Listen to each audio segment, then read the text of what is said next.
लोकसभा चुनाव 2024 का opinion poll आ गया है। हर किसी की नज़र इस ओपिनियन पोल पर है। लोकसभा चुनाव कुल 7 फेज में होने थे, जिसमें से 4 फेज का चुनाव हो चुका है। वहीं अब 3 फेज का चुनाव बाकी है। अब 5वें चरण का चुनाव 20 मई को होगा और 6वें चरण का चुनाव 25 मई को होगा और आखिरी चरण का चुनाव 2 जून को होगा और इसका परिणाम 4 जून को आएगा। लेकिन इससे पहले कई सारे ओपिनियन पोल आ चुका है, लेकिन जिस ओपिनियन पोल के बारे में मैं आपको बताने जा रहा हूं वो भाजपा की नींद उड़ा देगी। हम आपको पूरा रिपोर्ट विस्तार से बताएंगे। जय हिंद दोस्तों, मैं अबू सुफियान और आप देख रहे हैं BTI न्यूज़। भारत के महाचुनाव का महा ओपिनियन पोल आ गया है। क्या 2024 चुनाव में बीजेपी फिर से तीसरी बार फुल बहुमत के साथ अपनी सरकार बना पाएगी या फिर कांग्रेस की महागठबंधन इंडिया दल केंद्र में अपनी सरकार बनाकर भाजपा को सत्ता से बाहर का रास्ता दिखाएगी? क्या प्रधानमंत्री नरेंद्र मोदी तीसरी बार बनेंगे देश के प्रधानमंत्री या फिर कांग्रेस की 10 साल बाद सत्ता में होगी वापसी और महागठबंधन इंडिया दल की होगी जीत? तो चलिए बात करते हैं सबसे पहले बिहार की, जहां लोकसभा की कुल 40 सीट है, जहां बीजेपी के एनडीए दल को 8 सीट मिल सकता है। यहां बीजेपी को पिछली बार से काफ़ी ज़्यादा नुकसान उठाना पड़ रहा है, जबकि इंडिया दल को 32 सीट मिल रहा है। वहीं अन्य का खाता भी नहीं खुल पा रहा है। वहीं अब बात करते हैं अगले राज्य पश्चिम बंगाल की, जहां लोकसभा की कुल 42 सीट है, जिसमें बीजेपी को सिर्फ 3 सीट मिल पा रहा है और टीएमसी को 5 सीट मिलने जा रहा है। वहीं इंडिया दल को 30 सीट मिलने जा रहा है। वहीं अन्य के खाते में 4 सीट जा सकता है। वहीं अब बात करते हैं अगले राज्य झारखंड की, जहां लोकसभा की कुल 14 सीट है, जिसमें बीजेपी को 2 सीट मिल सकता है, जबकि कांग्रेस के इंडिया दल को 12 सीट मिलने जा रहा है और अन्य का खाता भी नहीं खुल पा रहा है। वहीं अब बात करते हैं उत्तर प्रदेश की, जहां लोकसभा की कुल 80 सीटें हैं। यहां बीजेपी को 30 सीट मिलता हुआ दिख रहा है, जबकि कांग्रेस के इंडिया दल को 48 सीट मिल रहा है। वहीं अन्य के खाते में 2 सीट जा सकती है। वहीं अब बात करते हैं अगले राज्य मध्य प्रदेश की, जहां लोकसभा की कुल सीट 29 है, जिसमें बीजेपी को 9 सीट मिलने जा रहा है, जबकि इंडिया दल को 20 सीट यहां से मिलने जा रहा है और अन्य का खाता भी नहीं खुल पा रहा है। वहीं अब बात करते हैं अगले राज्य आंध्र प्रदेश की, जहां लोकसभा की कुल 25 सीट है।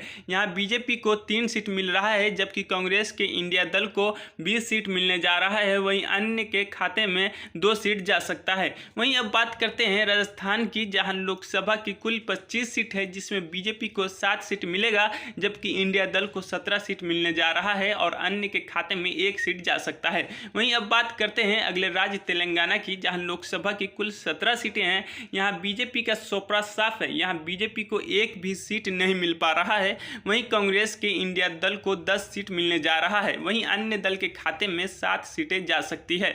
वहीं अब बात करते हैं अगले राज्य त्रिपुरा की, जहां लोकसभा की कुल 2 सीटें हैं। यहां बीजेपी और अन्य का सोपरा साफ है, यहां दोनों का दोनों सीट इंडिया दल को जा रहा है। वहीं अब बात करते हैं अगले राज्य पंजाब की, जहां लोकसभा की कुल 13 सीट हैं। यहां बीजेपी को सिर्फ 1 सीट से संतुष्टि करना पड़ेगा, जबकि इंडिया दल को यहां 10 सीट मिलने जा रहा है और अन्य के खाते में 2 सीट यहां जा सकता है। आम आदमी पार्टी की सरकार है। वहीं अब बात करते हैं अगले राज्य हिमाचल प्रदेश की, जहां लोकसभा की कुल सीट 4 है, जिसमें बीजेपी को सिर्फ 1 सीट मिलेगा, जबकि इंडिया दल को 3 सीट मिलने जा रहा है और अन्य का खाता भी नहीं खुल पा रहा है।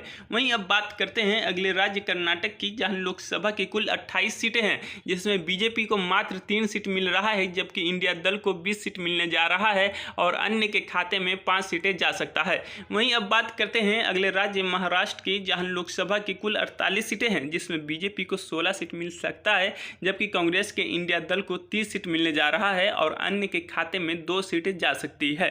वहीं अब बात करते हैं अगले राज्य दिल्ली की, जहां लोकसभा की कुल 7 सीटें हैं, जिसमें बीजेपी को सिर्फ 1 सीट मिल सकता है, जबकि कांग्रेस के इंडिया दल को 6 सीट मिलने जा रहा है और अन्य का खाता भी नहीं खुल पा रहा है। वहीं अब बात करते हैं अगले राज्य असम की, जहां लोकसभा के कुल 14 सीटें हैं, जिसमें बीजेपी को 6 सीट मिल सकता है, जबकि कांग्रेस के इंडिया दल को 7 सीट मिलने जा रहा है और अन्य के खाते में 1 सीट जा सकता है।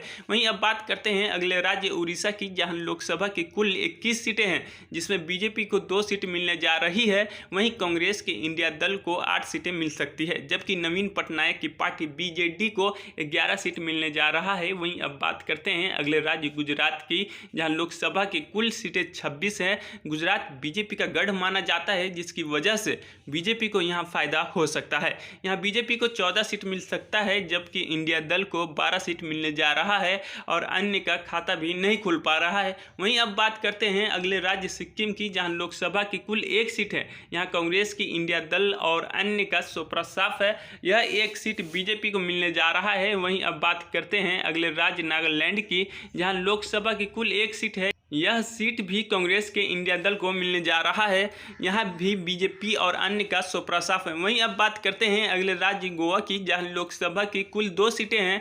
यहां बीजेपी और कांग्रेस की इंडिया दल बराबरी पर है, यहां दोनों दलों को 1-1 सीट मिल सकता है। वहीं अब बात करते हैं अगले राज्य छत्तीसगढ़ की, जहां लोकसभा की कुल 11 सीटें हैं, जिसमें बीजेपी को सिर्फ 3 सीट मिल सकता है। वहीं कांग्रेस के इंडिया दल को 8 सीट मिलने जा रहा है, जबकि अन्य का खाता भी नहीं खुल पा रहा है। वहीं अब बात करते हैं अगले राज्य अरुणाचल प्रदेश की, जहां लोकसभा की कुल सीटें 2 है। यहां बीजेपी और कांग्रेस के इंडिया दल दोनों बराबरी पर हैं, यहां दोनों दलों को 1-1 सीट मिल सकता है। वहीं अब बात करते हैं अगले राज्य मेघालय की, जहां लोकसभा की कुल 2 सीट है। ये दोनों सीट कांग्रेस के इंडिया दल को मिलने जा रहा है, यहां बीजेपी और अन्य का सोपरा साफ है। वहीं अब बात करते हैं अगले राज्य उत्तराखंड की, जहां लोकसभा की कुल 5 सीटें हैं। यहां बीजेपी को 2 सीट मिल सकता है, वहीं इंडिया दल को 3 सीटें मिलने जा रहा है, जबकि अन्य का खाता भी नहीं खुल पा रहा है। वहीं अब बात करते हैं अगले राज्य मणिपुर की, जहां लोकसभा की कुल 2 सीट है। ये दोनों का दोनों सीट कांग्रेस के इंडिया दल को जा सकता है। यहाँ बीजेपी और अन्य का सोपरा साफ है। यहाँ के लोग बीजेपी से ज़्यादा नाराज हैं, क्योंकि यहाँ के हालात बद से बदतर होता जा रहा है और सरकार आंख बंद कर रखी थी। वहीं अब बात करते हैं अगले राज्य मिजोरम की, जहाँ लोकसभा की कुल 1 सीट है। यह 1 सीट कांग्रेस के इंडिया दल को मिलने जा रहा है, यहाँ बीजेपी का सोपरा साफ है। वहीं अब बात करते हैं अगले राज्य तमिलनाडु की, जहाँ लोकसभा की कुल 39 सीट है, जिसमें बीजेपी को 3 सीट मिल सकता है। वहीं कांग्रेस के इंडिया दल को 36 सीट मिलने जा रहा है, जबकि अन्य का खाता भी नहीं खुल पा रहा है। वहीं अब बात करते हैं अगले राज्य केरल की, जहां लोकसभा की कुल 20 सीट है, जिसमें बीजेपी और अन्य का सोपरा साफ होता दिख रहा है। यहां बीजेपी और अन्य का खाता भी नहीं खुल पाएगा। यहां टोटल का टोटल 20 सीट कांग्रेस के इंडिया दल को मिलने जा रहा है। वहीं अब बात करते हैं अगले राज्य हरियाणा की, जहां लोकसभा की कुल 10 सीटें हैं। यहां बीजेपी और कांग्रेस इंडिया दल बराबरी पर है, यहां दोनों दलों को 5-5 सीटें मिल सकता है और अन्य के पास एक भी सीट नहीं जा रहा है। वहीं अब बात करते हैं अगले राज्य जम्मू कश्मीर की, जहां लोकसभा की कुल 6 सीट है, जिसमें बीजेपी को 1 सीट भी नहीं मिल पा रहा है, जबकि कांग्रेस के इंडिया दल को 6 सीट मिलने जा रहा है और अन्य का खाता भी नहीं खुल पा रहा है। इस ओपिनियन पोल में हर राज्य की एक सीट विस्तार से बताया गया है। दोस्तों, इस ओपिनियन पोल को देखने के बाद आपको क्या लगता है? केंद्र से भाजपा की सरकार जा रही है। कांग्रेस को इस बात की उम्मीद है कि केंद्र में अब की बार कांग्रेस की महागठबंधन इंडिया की सरकार बनेगी। वहीं भाजपा भी ये आस लगाए बैठी है कि केंद्र में उसकी फिर से सरकार बनेगी और 400 के पार इस बार बीजेपी सीट लेकर आएगी। वैसे आपको क्या लगता है, केंद्र में किसकी सरकार बनने जा रही है? कमेंट बॉक्स में जाकर कमेंट कीजिए। आप BTN न्यूज़ के साथ जुड़े रहे, नए अपडेट आपको मिलता रहेगा। अभी के लिए बस इतना ही, अगले रिपोर्ट में मिलेंगे एक खास खबर के साथ। जय हिंद।